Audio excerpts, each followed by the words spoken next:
ভাইয়া কেন ইউরিয়া, কেন অ্যামোনিয়া নয়, বা কেন ইউরিক অ্যাসিড নয়? চলো তাদের প্রশ্নের উত্তরটা আমরা দেই, যে কেন ইউরিয়া হচ্ছে আমাদের প্রধান রেচন পদার্থ। খুব ভালো করে খেয়াল করো। তো আমরা দেখেছি আমাদের নাইট্রোজেন গঠিত রেচন পদার্থগুলো কোথা থেকে আসে ভাইয়া? প্রোটিন থেকে আসে। প্রোটিন থেকে ডিএমিনেশন প্রক্রিয়ায় কিটো অ্যাসিড তৈরি হয়, তাই না? কিটো অ্যাসিড, কিটো অ্যাসিড আমার অ্যাটিপি তৈরি করে শ্বসনে চলে গিয়ে, এটাখান থেকে গ্লুকোনেজেনেসিস হতে পারে, তাই না? এবং স্টারভেশনে কিটোন বডিগুলাই শক্তি উৎপন্ন করে। দেন অ্যামিন, অ্যামিন থেকে অ্যামোনিয়া। প্রশ্ন হচ্ছে এই অ্যামোনিয়াটাই কেন প্রধান বর্জ্যবস্তু না? অনেকগুলো রিজন আছে। প্রথমত অ্যামোনিয়া হচ্ছে খুবই বিষাক্ত, খুবই বিষাক্ত, এবং এটা এত পরিমাণ বিষাক্ত যে কোষে এটা ঢুকলেই সমস্যা। কোষে যতক্ষণ থাকবে ততক্ষণ কোষের ড্যামেজ ক্রিয়েট করবে, এবং কোষের ড্যামেজ মানে বডির ড্যামেজ, রাইট? আচ্ছা, তাই এটাকে যত তাড়াতাড়ি সম্ভব বডি থেকে বের করে ফেলা। আর অ্যামোনিয়া যেহেতু একটা গ্যাসিয়াস সাবস্টেন্স, এটা কিছু পরিমাণ আমরা যখন নিঃশ্বাস ত্যাগ করি তখন সেটার সাথে বের হয়ে চলে যায়, ঠিক আছে, ভোলাটাইল হিসেবে। পাশাপাশি অ্যামোনিয়াকে যদি বডি থেকে বের করতে হয় বিষাক্ত বেশি, তাই এফোর্টও বেশি দিতে হয়। কিডনির অনেক এফোর্ট দেওয়া লাগে, অনেক বেশি কাজ করা লাগে। এট দ্য সেম টাইম তার নিষ্কাশনের জন্য প্রচুর পানির দরকার হয়।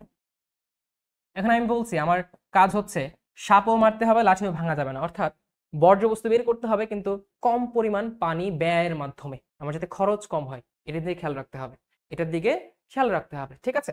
সো প্রচুর পানির দরকার অ্যামোনিয়ার জন্য। তাই এটা একটা নেগেটিভ পয়েন্ট, আমাকে আরো ইজি পয়েন্ট খুঁজতে হবে, ইজি ওয়ে খুঁজতে হবে। এবং এই ইজি ওয়ে হিসেবে আল্লাহ তাআলা আমাদের একটা সাইকেল তৈরি করে দিয়েছেন, অর্নিথিন সাইকেল বা ইউরিয়া সাইকেল, যেইটা দিয়ে আলটিমেটলি অ্যামোনিয়া থেকে তৈরি হয় ইউরিয়া। ইউরিয়ার সংকেতটা খুবই ইম্পর্টেন্ট, ভালো করে তোমরা পড়বে। এটা হচ্ছে ইউরিয়ার সংকেত। এই ইউরিয়ার আবার কিছু পজিটিভ দিক আছে, যেমন এটা কম্পারেটিভলি কম বিষাক্ত অ্যামোনিয়া থেকে, তাই এটা কোষে সাস্টেন করতে পারে এবং কিছুটা সময় নেওয়া যায় আস্তে ধীরে বের করার জন্য। পাশাপাশি এটার জন্য পানির প্রয়োজন কম, অর্থাৎ কম পানির মধ্যেই একে দ্রবীভূত করে বৃক্কের মাধ্যমে মূত্রনালী হয়ে বাইরে বের করে দেওয়া যায়। তো দেখো কোনটা ইজি আমার জন্য, অ্যামোনিয়া হিসেবে বের করা নাকি ইউরিয়া হিসেবে? অবভিয়াসলি ইউরিয়া হিসেবে বের করা, কারণ বিষাক্ততা কম, পানির প্রয়োজন কম, আর পানির অপচয় কম হচ্ছে, কাইন্ড অফ সাপও মরছে লাঠিও ভাঙছে না।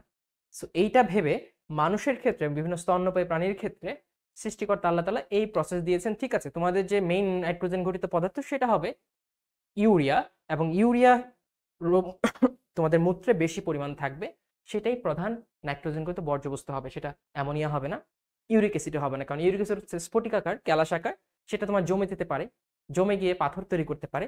আর ইউরিক অ্যাসিড যত বেশি হবে বৃক্কে পাথর তৈরি হওয়া, বডিতে পাথর তৈরি হওয়া এবং গাউট হওয়ার সম্ভাবনা বেড়ে যায়। তো that is the reason why urea is our main nitrogenous waste particle excreted through kidney via urine.